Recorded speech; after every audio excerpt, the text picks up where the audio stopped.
नमस्ते, मैं चंद्रशेखर आप सभी को मैं अपने चैनल डिलीजेंट एकेडमी में स्वागत करता हूं। हम लोग बिहार एसएससी के लिए एक मैथ का सीरीज स्टार्ट किए थे, जिसमें हम लोग प्रत्येक दिन बिहार एसएससी में आए हुए मैथ का प्रीवियस ईयर क्वेश्चन और उस पर आधारित मैथ का क्वेश्चन कर रहे हैं। चलिए आज उस सीरीज में हम लोग आगे की तरफ चलते हैं।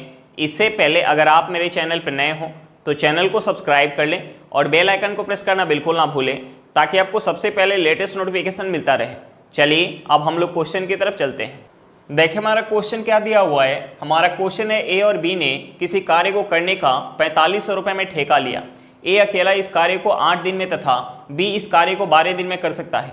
सी की सहायता से उन्होंने यह कार्य 4 दिन में पूरा कर लिया, तब ठेके की धनराशि में सी का भाग है। हमें क्या निकालना है? उस धनराशि में से सी का भाग निकालना है। तो देखिए हमें क्वेश्चन में टोटल मजदूरी दिया हुआ है। हमें टोटल मजदूरी कितना दिया हुआ है? 4500 रुपया। तो देखिए मजदूरी कभी भी इफिशियंसी के रेशियो में बढ़ता है, तो हमें सबसे पहले ए बी और सी के इफिशियंसी का रेशियो निकालना होगा। तो देखिए ए बी और सी के इफिशियंसी का रेशियो निकालने के लिए हम सबसे पहले क्या करेंगे, जो ये हमारा समय दिया हुआ है हम उस समय का एलसीएम निकालेंगे। देखिए हमारा समय क्या दिया है? हमारा समय दिया हुआ है कि ए जो है उस काम को अकेले 8 दिन में कर रहा है, बी अकेले उस काम को 12 दिन में कर रहा है और सी की सहायता से यानी ए प्लस बी प्लस सी तीनों मिलकर उस काम को 4 दिन में कर रहे हैं। तो हम सबसे पहले क्या करेंगे, इन तीनों समय का हम एलसीएम निकालेंगे। तो देखिए 8, 12 और 4 का हम एलसीएम निकालेंगे। तो 8, 12 और 4 का एलसीएम क्या हो जाएगा? 8, 12 और 4 का एलसीएम क्या हो जाएगा? एलसीएम हो जाएगा 24। हम टोटल काम को मान लेंगे 24 यूनिट। हम टोटल काम को मान लेंगे 24 यूनिट। अब देखिए इस 24 यूनिट काम को जब अकेले ए कर रहा है, जब अकेले ए कर रहा है तो कितना समय लग रहा है? 8 दिन का समय लग रहा है। इस 24 यूनिट काम को जब अकेले बी कर रहा है तो कितना समय लग रहा है? 12 दिन का समय लग रहा है। और इस 24 यूनिट काम को जब तीनों मिलके कर रहे हैं यानी ए प्लस बी प्लस सी तीनों मिलके कर रहे हैं तो कितना समय लग रहा है? 4 दिन का समय लग रहा है। तो देखिए हम यहाँ से इनका इफिशियंसी निकाल सकते हैं। अब देखिए ए जो है 8 दिन में अगर 24 यूनिट काम कर रहा है तो एक दिन में कितना काम करेगा? 3 यूनिट। बी जो है 12 दिन में अगर 24 यूनिट काम कर रहा है तो एक दिन में कितना काम करेगा? 2 यूनिट। और तीनों मिलकर 4 दिन में अगर 24 यूनिट काम कर रहे हैं तो एक दिन में कितना काम करेंगे? 6 यूनिट। अब देखिए यहां से हमारा ए का इफिशियंसी क्या निकल के आ गया? 3 यूनिट। बी का इफिशियंसी क्या निकल के आ गया? 2 यूनिट। और ए प्लस बी प्लस सी का इफिशियंसी क्या निकल के आ गया? 3 यूनिट। तो देखिए हम यहां से तीनों के इफिशियंसी का हम रेशियो निकाल सकते हैं। हम यहां से ए बी और सी के इफिशियंसी का रेशियो निकाल सकते हैं। अब देखिए ए का इफिशियंसी कितना है? 3 यूनिट। ए का इफिशियंसी कितना है? 3 यूनिट। बी का इफिशियंसी कितना है? 2 यूनिट। और तीनों का मिला के इफिशियंसी कितना है? 6 यूनिट। तो देखिए हम यहाँ से सी का इफिशियंसी निकाल सकते हैं। सी का इफिशियंसी निकालने के लिए हम इसमें से माइनस करेंगे ए और बी का इफिशियंसी। तो देखिए ए और बी का इफिशियंसी कितना है? 3 + 2 5 यूनिट है। तो हम इसमें से 5 माइनस करेंगे 6 में से, तो ये कितना हो जाएगा? 1 यूनिट। यानी सी का इफिशियंसी कितना निकल के आ गया? 1 यूनिट। अब देखिए हमसे पूछ रहा है कि अगर तीनों मिलकर उस काम को करेंगे तो उसमें से सी को कितना पैसा मिलेगा? तीनों मिलकर उस काम को करेंगे तो सी को उसमें से कितना पैसा मिलेगा? तो देखिए तीनों का इफिशियंसी कितना है? तीनों का इफिशियंसी है 6 यूनिट। यानी 6 यूनिट का वैल्यू हमें क्वेश्चन में कितना दिया हुआ है? 6 यूनिट का वैल्यू हमें क्वेश्चन में दिया हुआ है 4500 रुपया। तो हमसे पूछ रहा है कि उस राशि में से सी को कितना मिलेगा। तो देखिए सी का इफिशियंसी कितना है? 1 यूनिट। हमें 6 यूनिट का वैल्यू पता है तो हम यहाँ से 1 यूनिट का वैल्यू निकाल सकते हैं, क्योंकि हमेशा मजदूरी जो है इफिशियंसी के रेशियो में बढ़ता है। अब देखिए 6 यूनिट का वैल्यू 4500 रुपया है, तो 1 यूनिट का वैल्यू कितना हो जाएगा? हम इसे अगर 6 से काटेंगे तो ये 6 से कितने बार में जाएगा? 6 से 42, हाथ में क्या आ जाएगा? 3, ये हो जाएगा 30, 30 जाएगा 6 से 5 बार में, 1 0 आ जाएगा। यानी 1 यूनिट का वैल्यू क्या निकल के आ गया? 750 रुपया। यानी उस मजदूरी में से, उस ठेके के मजदूरी में से सी को कितना मिल जाएगा? 750 रुपया मिल जाएगा। हमारा आंसर क्या निकल के आ गया? 750 रुपया। चलिए क्वेश्चन समझ में आ गया होगा। नेक्स्ट क्वेश्चन पे चलते हैं। देखिए हमारा क्वेश्चन क्या दिया हुआ है। हमारा क्वेश्चन है 2 नल एक हौज को क्रमशः 3 तथा 4 घंटे में भर सकते हैं तथा एक निकास नल उसे 2 घंटे में खाली कर सकता है। यदि तीनों नल खोल दिए जाए तो हौज कितने समय में भरेगा? तो देखिए हम सबसे पहले क्या करेंगे, जो ये हमारा समय दिया हुआ है हम उस समय का एलसीएम निकालेंगे। देखिए हमारा समय क्या दिया है? हमारा समय दिया है 3 घंटा, दूसरा समय क्या दिया? 4 घंटा और तीसरा समय क्या दिया? 2 घंटा। तो हम सबसे पहले इन तीनों समय का एलसीएम निकालेंगे। तो देखिए 3, 4 और 2 का हम एलसीएम निकालेंगे। 3, 4 और 2 का हम एलसीएम निकालेंगे तो एलसीएम हमारा क्या निकल के आ जाएगा? 12 निकल के आ जाएगा। हम हौज की धारिता मान लेंगे 12 यूनिट। हम हौज की धारिता मान लेंगे 12 यूनिट। अब देखिए 12 यूनिट पानी जब पहला नल भर रहा है, हम पहला नल को ए मान लेते हैं। यानी 12 यूनिट पानी जब ए भर रहा है तो 3 घंटा का समय लग रहा है। 12 यूनिट पानी जब दूसरा नल को हम B मान लेते हैं, B भर रहा है तो 4 घंटा का समय लग रहा है। और 12 यूनिट पानी जब तीसरा नल खाली कर रहा है, हम तीसरा नल को C मान लेते हैं, तीसरा नल को C मान लेते हैं, तो C जब 12 यूनिट पानी खाली कर रहा है तो 2 घंटा का समय लग रहा है। अब देखिए हम यहाँ निगेटिव का सिंबल क्यों लगा रहे हैं, क्योंकि C जो है खाली करने का काम कर रहा है, यानी निगेटिव काम कर रहा है, इसलिए हम यहाँ निगेटिव का सिंबल लगा रहे हैं। अब देखिए हम यहाँ से तीनों का इफिशियंसी निकाल सकते हैं। अब देखिए A जो है 3 घंटा में 12 यूनिट पानी भर रहा है, तो 1 घंटा में कितना पानी भरेगा, 4 यूनिट। B जो है 4 घंटा में अगर 12 यूनिट पानी भर रहा है तो 1 घंटा में कितना पानी भरेगा, 3 यूनिट। और C जो है 2 घंटा में 12 यूनिट पानी खाली कर रहा है, तो 1 घंटा में कितना खाली करेगा, 6 यूनिट। अब देखिए हमसे पूछ क्या रहा है, हमसे पूछ रहा है कि अगर तीनों को एक साथ खोल दिया जाए तो हौज को भरने में कितना समय लगेगा। तो देखिए A जो है 1 घंटा में 4 यूनिट पानी भरेगा, B जो है 1 घंटा में 3 यूनिट पानी भरेगा, और C जो है 1 घंटा में 6 यूनिट पानी खाली करेगा। तो देखिए तीनों को अगर एक साथ खोल दिया जाए, यानी A plus B minus C, हम यहाँ माइनस क्यों लगा रहे हैं, क्योंकि C जो है खाली करने वाला नल है, यानी निगेटिव काम कर रहे हैं, इसलिए हम यहाँ निगेटिव का सिंबल लगा रहे हैं। देखिए तीनों को अगर एक साथ खोल दिया जाए तो 1 घंटा में कितना पानी भर पाएगा। देखिए A जो है 4 यूनिट पानी भरेगा, B जो है 3 यूनिट, यानी दोनों मिलकर 7 यूनिट पानी भरेंगे, और C जो है उसमें से 6 यूनिट पानी खाली कर देगा, यानी 1 घंटा में कितना पानी भर पाएगा, 1 यूनिट। अब देखिए तीनों मिलकर 1 घंटा में 1 यूनिट पानी भर पा रहे हैं, और हमें टोटल पानी भरना कितना है, हमें टोटल पानी भरना है 12 यूनिट। तो देखिए 12 यूनिट पानी भरने में 1 यूनिट की एफिशिएंसी के साथ कितना समय लग जाएगा, 12 घंटा का समय लग जाएगा। यानी तीनों को अगर एक साथ खोल दिया जाएगा तो हौज को भरने में कितना समय लगेगा, 12 घंटा का समय लगेगा। हमारा आंसर क्या निकल के आ गया, 12 घंटा निकल के आ गया। चलिए क्वेश्चन समझ में आ गया होगा, नेक्स्ट क्वेश्चन पे चलते हैं। देखिए हमारा क्वेश्चन क्या दिया हुआ है, हमारा क्वेश्चन है एक आदमी अपने मूल्य गति के 3/4 पर चलता हुआ अपने गंतव्य स्थान पर सामान्य समय से 20 मिनट देरी से पहुंचा, उसका सामान्य समय कितना है। हमें क्या निकालना है, आदमी का सामान्य समय निकालना है। अब देखिए हमें क्वेश्चन में क्या दिया हुआ है, हमें क्वेश्चन में दिया कि आदमी अपनी मूल्य गति के 3/4 पर चलता हुआ गंतव्य स्थान पर 20 मिनट की देरी से पहुंचा। इसका मतलब क्या हुआ कि व्यक्ति जिस दूरी को अपने मूल्य स्पीड से जा रहा था उसी दूरी को अब अपने मूल्य स्पीड के 3/4 पे जा रहा है, तो उसे 20 मिनट ज़्यादा समय लग रहा है, यानी दूरी हमारा क्या है, फिक्स है। तो देखिए जब दूरी हमारी फिक्स होती है तो एक हमारा कंसेप्ट होता है कि जो हमारा स्पीड का रेशियो होगा उसका अपोजिट हमारा क्या होगा, टाइम का रेशियो होगा। तो देखिए हम यहाँ से स्पीड का रेशियो निकाल सकते हैं, हम यहाँ से स्पीड का रेशियो निकाल सकते हैं। देखिए पहले स्पीड अगर 4 यूनिट होगा तो बाद में उसका स्पीड कितना हो जाएगा, इसका 3/4। तो देखिए 4 का 3/4 निकालेंगे तो ये कितना हो जाएगा, 3 यूनिट हो जाएगा। अब देखिए हमें स्पीड का रेशियो पता चल गया तो हम यहाँ से टाइम का रेशियो निकाल सकते हैं। देखिए टाइम का रेशियो क्या हो जाएगा, स्पीड के रेशियो का अपोजिट हो जाएगा, क्योंकि डिस्टेंस हमारा क्या है, फिक्स है, यानी टाइम का रेशियो हो जाएगा 3:4 हो जाएगा। यानी पहले जब मूल्य स्पीड से जा रहा था तो उसे 3 यूनिट का समय लग रहा था, तो जब अपने मूल्य स्पीड के 3/4 से जा रहा है तो उसे कितना समय लग रहा है, 4 यूनिट का। यानी यहाँ जो है कितना ज़्यादा समय लग रहा है, 1 यूनिट। और हमें क्वेश्चन में क्या दिया, हमें क्वेश्चन में दिया कि 20 मिनट ज़्यादा समय लग रहा है, यानी इस 1 यूनिट का वैल्यू हमें क्वेश्चन में क्या दिया, 20 मिनट दिया है। अब देखिए हमें 1 यूनिट का वैल्यू पता है तो हम यहाँ से दोनों समय निकाल सकते हैं, और हमसे पूछ क्या रहा है, सामान्य समय। तो देखिए सामान्य स्पीड से जा रहा है तो उसे सामान्य समय कितना लग रहा है, 3 यूनिट। हमें 1 यूनिट का वैल्यू पता है तो हम यहाँ से 3 यूनिट का वैल्यू निकाल सकते हैं। 3 यूनिट का वैल्यू क्या हो जाएगा, 60 मिनट हो जाएगा। 1 यूनिट का वैल्यू 20 मिनट है तो 3 यूनिट का वैल्यू क्या हो जाएगा, 60 मिनट। हम इसे क्या लिख सकते हैं, 1 घंटा। यानी उसका सामान्य समय क्या निकल के आ गया, 1 घंटा निकल के आ गया। हमारा आंसर क्या निकल के आ गया, 1 घंटा निकल के आ गया। चलिए क्वेश्चन समझ में आ गया होगा, नेक्स्ट क्वेश्चन पे चलते हैं। देखिए हमारा क्वेश्चन क्या दिया हुआ है, हमारा क्वेश्चन है एक नौका की स्थिर जल में गति 6 किलोमीटर पर घंटा है और धारा की गति 1.5 किलोमीटर पर घंटा है। एक व्यक्ति 22.5 किलोमीटर की दूरी पर एक स्थान पर नौका को चलाकर ले जाता है और आरंभिक बिंदु पर वापस आता है, उसके द्वारा लिया गया कुल समय कितना है। हमें क्या निकालना है, कुल समय निकालना है। तो देखिए एक हमारा कंसेप्ट होता है, d = t × x² minus y² बटा 2x।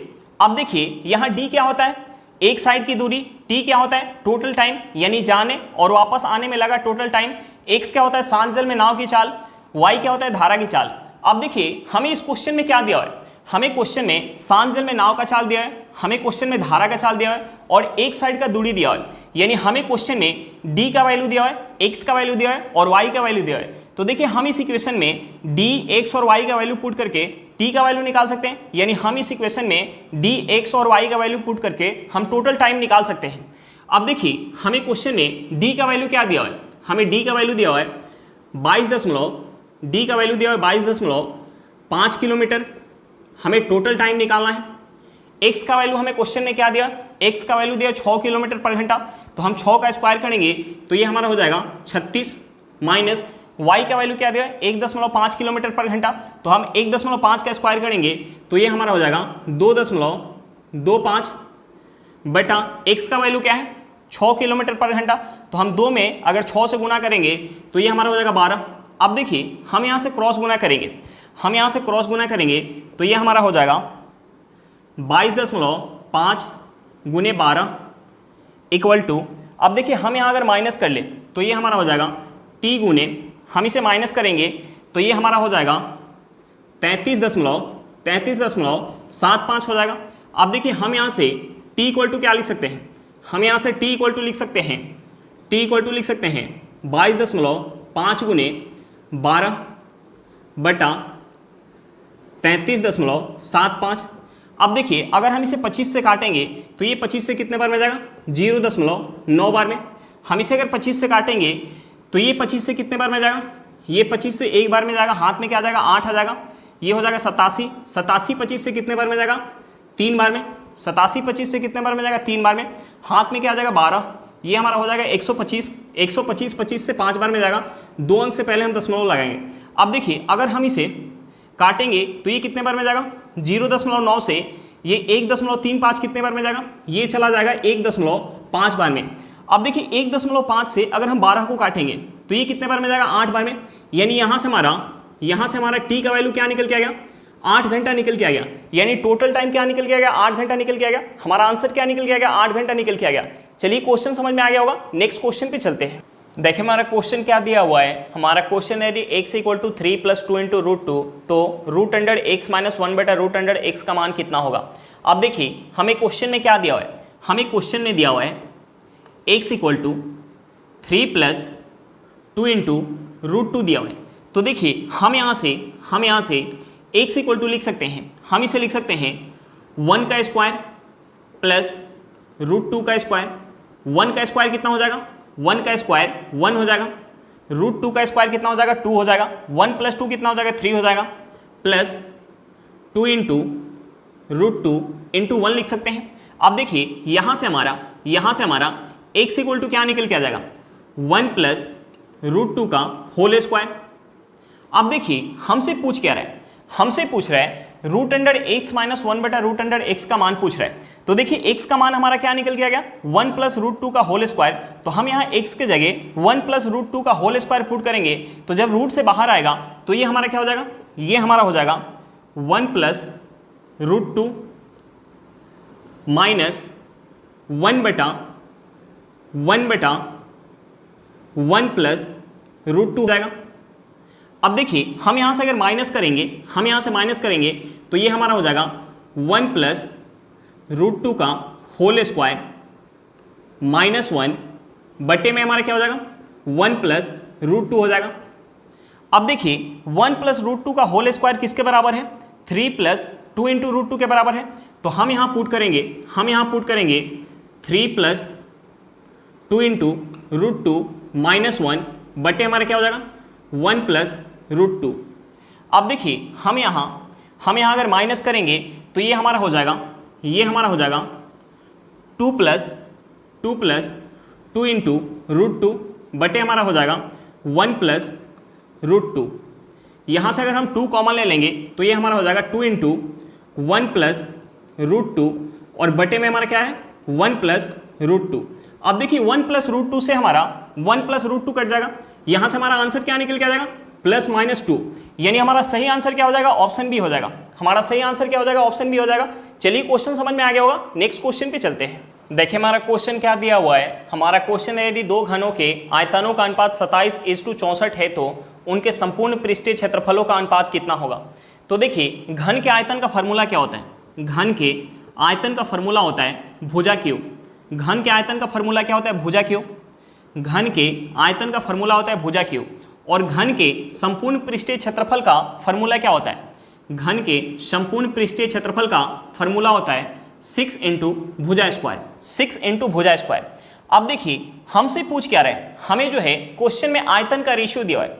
हमें आयतन का रेशियो कितना दिया है, हमें आयतन का रेशियो दिया है 27:64 दिया है, 27:64 दिया है। और हमसे पूछ क्या रहा है, संपूर्ण पृष्ठीय क्षेत्रफलों का अनुपात पूछ रहा है, यानी रेशियो पूछ रहा है। तो देखिए जब हम रेशियो निकालेंगे तो हमें वहां कांस्टेंट से मतलब नहीं होगा, यानी टोटल सरफेस एरिया में ये जो हमारा 6 है वो कांस्टेंट है, यानी हमें क्या चीज से मतलब रहेगा, दोनों घनों के भुजा से मतलब रहेगा। तो देखिए हमें आयतन का रेशियो दिया हुआ है, तो हम यहां से भुजा का रेशियो निकाल सकते हैं। आयतन का फॉर्मूला क्या होता है, भुजा क्यू, यानी हमें भुजा क्यू का रेशियो दिया हुआ है, तो हम यहां से भुजा निकाल सकते हैं। हम इसका क्या करेंगे, क्यूब रूट करेंगे। तो देखिए हम इसका क्यूब रूट करेंगे तो 27 का क्यूब रूट क्या हो जाएगा, 3 हो जाएगा, और 64 का क्यूब रूट क्या हो जाएगा, 4 हो जाएगा। यानी यहां से हमारा भुजा का रेशियो क्या निकल के आ गया, 3:4 निकल के आ गया। तो देखिए हम यहां से भुजा स्क्वायर का रेशियो निकाल सकते हैं। भुजा स्क्वायर का रेशियो निकालने के लिए हम क्या करेंगे, इसका स्क्वायर करेंगे, तो इसका स्क्वायर क्या हो जाएगा, 9 हो जाएगा, और इसका स्क्वायर क्या हो जाएगा, 16 हो जाएगा। यानी यहां से टोटल सरफेस एरिया का रेशियो हमारा क्या निकल के आ गया, 9:16 निकल के आ गया। हमारा आंसर क्या निकल के आ गया, 9:16 निकल के आ गया। चलिए क्वेश्चन समझ में आ गया होगा, नेक्स्ट क्वेश्चन पे चलते हैं। देखिए हमारा क्वेश्चन क्या दिया हुआ है, हमारा क्वेश्चन है 21 सेंटीमीटर ऊंचे और 5 सेंटीमीटर आधार की त्रिज्या वाले लंबवृत्तीय बेलन का आयतन कितना होगा। हमें क्या निकालना है, बेलन का आयतन निकालना है। तो देखिए बेलन के आयतन का फॉर्मूला क्या होता है, बेलन के आयतन का फॉर्मूला होता है पाई r स्क्वायर इंटू एच। अब देखिए हमें क्वेश्चन में ऊंचाई कितना दिया है, बेलन का हमें ऊंचाई दिया है 21 सेंटीमीटर, और हमें आधार की त्रिज्या यानी रेडियस कितना दिया है, 5 सेंटीमीटर दिया है। तो देखिए हम यहाँ पाई r और h का वैल्यू पुट करेंगे। पाई का वैल्यू क्या हो जाएगा, 22/7। रेडियस हमें क्वेश्चन में क्या दिया, 5 सेंटीमीटर, यानी 5 गुने 5 हो जाएगा। और हाइट हमें क्वेश्चन में क्या दिया, 21 सेंटीमीटर। तो देखिए 7 से 21 कितने बार में जाएगा, 3 बार में। हम यहाँ अगर गुना करेंगे, हम यहाँ 22 में अगर 5 से गुना करेंगे तो ये हमारा क्या हो जाएगा, 110 हो जाएगा। 110 में अगर हम 5 से गुना करेंगे तो ये हमारा क्या हो जाएगा, ये हमारा हो जाएगा 550 गुने 3 हो जाएगा। 550 में अगर हम 3 से गुना करेंगे तो ये हमारा क्या हो जाएगा, ये हमारा हो जाएगा 1650 सेंटीमीटर क्यूब। यानी आयतन क्या निकल के आ गया, 1650 सेंटीमीटर क्यूब निकल के आ गया। चलिए क्वेश्चन समझ में आ गया होगा, नेक्स्ट क्वेश्चन पे चलते हैं। देखिए हमारा क्वेश्चन क्या दिया हुआ है, हमारा क्वेश्चन है किसान अपनी n गायों के झुंड को अपने 4 बेटों में इस प्रकार बांटता है कि पहले बेटे को आधा मिलता है, दूसरे को 1/4, तीसरे को 1/5 हिस्सा तथा चौथे को 7 गायें मिलती हैं। तदनुसार n का मान कितना है। हमें क्या निकालना है, n का मान निकालना है। अब देखिए हमें क्वेश्चन में दिया हुआ है कि पहले बेटे को आधा मिल रहा है, यानी 1/2 मिल रहा है। दूसरे बेटे को कितना मिल रहा है, दूसरे बेटे को 1/4 यानी 1/4 मिल रहा है। और तीसरे बेटे को कितना मिल रहा है, तीसरे बेटे को 1/5 मिल रहा है, और चौथे को जो है शेष मिल रहा है। तो देखिए हम यहाँ n का वैल्यू कुछ मान लेते हैं। अब देखिए हमें n का वैल्यू क्या माने ताकि हमारा क्वेश्चन जो है आसानी से बन जाए। तो हम उसके लिए क्या करेंगे, 2, 4 और 5 का एलसीएम लेंगे, जो हमारा एलसीएम निकल के आएगा उसे n का वैल्यू मान लेंगे। तो देखिए 2, 4 और 5 का एलसीएम क्या हो जाएगा, 20 हो जाएगा। तो हम यहाँ n का वैल्यू मान लेंगे 20, हम n का वैल्यू मान लेंगे 20। अब देखिए इस 20 का पहले बेटे को कितना मिल जाएगा, आधा, यानी 10 मिल जाएगा। दूसरे बेटे को कितना मिलेगा, इस 20 का 1/4, तो हम 20 का 1/4 निकालेंगे, ये कितना हो जाएगा, 5 हो जाएगा।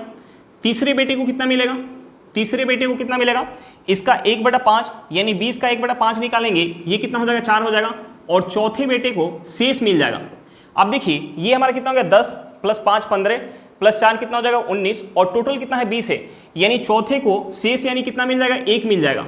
अब देखिए अगर टोटल n का संख्या अगर 20 है तो चौथे बेटे को कितना मिल रहा है, 1 गाय मिल रहा है। जबकि हमें क्वेश्चन में दिया कि चौथे बेटे को कितना मिला है, 7 गाय। यानी इस 1 का वैल्यू हमें क्वेश्चन में क्या दिया, 7 दिया हुआ है। तो हम यहाँ से इस 20 का वैल्यू निकाल सकते हैं। इस 20 का वैल्यू कितना हो जाएगा, 140 हो जाएगा। इस 20 का वैल्यू कितना हो जाएगा, 140। यानी n का वैल्यू क्या निकल के आ गया, n का वैल्यू हमारा निकल के आ गया 140। यानी टोटल गायों का संख्या कितना होगा, 140 होगा। चलिए क्वेश्चन समझ में आ गया होगा, नेक्स्ट क्वेश्चन पे चलते हैं। देखिए हमारा क्वेश्चन क्या दिया हुआ है, हमारा क्वेश्चन है 2 संख्याओं a और b का औसत 20, b और c का औसत 19 तथा c और a का औसत 21 है। a का मान क्या है। हमें क्या निकालना है, a का मान निकालना है। अब देखिए हमें क्वेश्चन में a और b का औसत दिया है, हमें क्वेश्चन में a और b का औसत दिया हुआ है। तो हम यहाँ से a और b का योग निकाल सकते हैं। हमें औसत कितना दिया हुआ है, हमें औसत दिया 20, तो योग कितना हो जाएगा, 40 हो जाएगा। और हमें क्वेश्चन में क्या दिया है, हमें क्वेश्चन में b और c का हमें औसत दिया है। तो हम यहाँ से b और c का योग निकाल सकते हैं। हमें औसत कितना दिया, 19 दिया हुआ है, तो योग कितना हो जाएगा, 38 हो जाएगा। आप देखिए हमें क्वेश्चन में सी और ए का हमें औसत दिया है, सी और ए का हमें औसत कितना दिया है, 21 दिया है। तो हम यहाँ से योग निकाल सकते हैं, योग कितना हो जाएगा, योग हो जाएगा 42। अब देखिए हम यहाँ से तीनों इक्वेशन को ऐड करेंगे, तो देखिए यहाँ से हमारा क्या हो जाएगा, यहाँ से हमारा 2a 2b और 2c हो जाएगा। यानी हम यहाँ से लिख सकते हैं 2 into a plus b plus c equal to, अगर हम इसे ऐड करेंगे तो ये हमारा कितना हो जाएगा, हम इसे ऐड करेंगे तो ये हमारा हो जाएगा 120। यहाँ से हमारा a plus b plus c equal to क्या निकल के आ जाएगा, हम इसे अगर 2 से काटेंगे तो ये 2 से कितने बार में आ जाएगा, 60 बार में। अब देखिए a प्लस बी प्लस सी का वैल्यू क्या निकल के आ गया, 60 निकल के आ गया, और b प्लस सी का वैल्यू क्या है, 38 है। तो हम यहाँ से a का वैल्यू निकाल सकते हैं। हम यहाँ से a का वैल्यू निकालने के लिए a प्लस बी प्लस सी के वैल्यू में से, यानी 60 में से अगर हम माइनस कर लें b प्लस सी का वैल्यू क्या है, 38 है, तो हमारा क्या निकल के आ जाएगा, a का वैल्यू निकल के आ जाएगा। हम यहाँ अगर माइनस करेंगे तो ये हमारा हो जाएगा 22, यानी a का वैल्यू क्या निकल के आ गया, 22 निकल के आ गया। हमारा आंसर क्या निकल के आ गया, 22 निकल के आ गया। चलिए क्वेश्चन समझ में आ गया होगा, नेक्स्ट क्वेश्चन पे चलते हैं। देखिए हमारा क्वेश्चन क्या दिया हुआ है, हमारा क्वेश्चन है a का b से अनुपात 4:5 है तथा b का c से अनुपात 2:3 है। यदि a 800 के बराबर है तो c कितने के बराबर होगा। अब देखिए हमें क्वेश्चन में क्या दिया है, हमें क्वेश्चन में a और b का हमें रेशियो दिया है। हमें a और b का रेशियो कितना दिया है, 4:5 दिया है। और हमें क्वेश्चन में क्या दिया है, b और c का हमें रेशियो दिया है। b और c का हमें रेशियो कितना दिया है, 2:3 दिया हुआ है। अब देखिए हमने मान लिया कि a जो है वो 4 यूनिट है तो b कितना है, 5 यूनिट है। अब देखिए यहाँ b कितना है, 2 यूनिट है, और c कितना है, 3 यूनिट है। देखिए b यहाँ 5 यूनिट है और यहाँ 2 यूनिट है, तो हम सबसे पहले b को बराबर करेंगे। अब देखिए इस 5 और 2 को बराबर करने के लिए हम क्या कर सकते हैं, इस 5 में हम 2 से गुणा कर सकते हैं और इस 2 में हम 5 से गुणा कर सकते हैं, तो ये दोनों आपस में बराबर हो जाएंगे। अब देखिए अगर हम इसमें 2 से गुणा करेंगे तो हमें इस पूरे रेशियो में 2 से गुणा करना पड़ेगा। अगर हम इसमें 5 से गुणा करेंगे तो हमें इस पूरे रेशियो में 5 से गुणा करना पड़ेगा। अब देखिए यहाँ से रेशियो क्या हो जाएगा, यहाँ से रेशियो हो जाएगा 8:10, और यहाँ हम 5 से गुणा करेंगे तो ये हो जाएगा 10:15। अब देखिए हम यहाँ से a b और c का रेशियो निकाल सकते हैं। हम यहाँ से a b और c का रेशियो निकाल सकते हैं। देखिए a b और c का रेशियो क्या हो जाएगा, a 8 यूनिट है तो b कितना है, 10 यूनिट है। b अगर 10 यूनिट है तो c कितना है, 15 यूनिट है। अब देखिए a b और c का रेशियो निकल के आ गया। अब देखिए यहाँ जो है a कितना है, 8 यूनिट, और हमें क्वेश्चन में दिया है कि a जो है 800 के बराबर है। यानी इस 8 यूनिट का वैल्यू हमें क्वेश्चन में 800 दिया हुआ है, तो हम यहाँ से 1 यूनिट का वैल्यू निकाल सकते हैं। 1 यूनिट का वैल्यू कितना हो जाएगा, 100 हो जाएगा। तो हमसे पूछ रहा है कि c किसके बराबर होगा, यानी इस 15 यूनिट का वैल्यू पूछ रहा है। तो देखिए 15 यूनिट का वैल्यू किसके बराबर हो जाएगा, 1500 के बराबर हो जाएगा। हमारा आंसर क्या निकल गया, 1500 निकल के आ गया। चलिए क्वेश्चन समझ में आ गया होगा। आज के लिए इतना ही, फिर मिलते हैं नेक्स्ट क्लास में। अगर क्लास अच्छा लगे तो क्लास को लाइक करिएगा। अगर आप मेरे चैनल पर नए हो तो चैनल को सब्सक्राइब करिएगा, और क्लास को अपने दोस्तों के साथ शेयर करना बिल्कुल मत भूलिएगा। चलिए बाय बाय।